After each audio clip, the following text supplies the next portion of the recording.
Hi, Peter Wood here from truenorthmarine.com.au. I'm a maritime tutor. I'm also a coastal navigation teacher, and I conduct a marine radio license exam.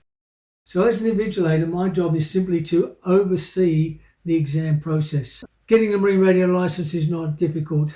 In fact, it's a very straightforward process. We've been doing this for 20 years, and so we've got a number of processes in place. The first thing you need to do is decide which license do you need. SROCP, which is for VHF radios only, short-range radios, or LROCP, which is two licenses in one, in fact, because it covers VHF but also covers long-range radios. So the steps we have in place are very straightforward. First, of course, you need to complete the enrolment, and there'll be a link in the description for you to do that.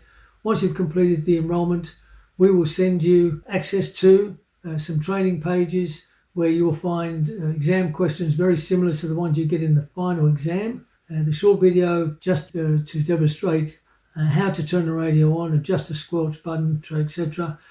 We have a script already made for you to do that, so you just read the script. That video should take around 4 to 5 minutes. Extremely easy.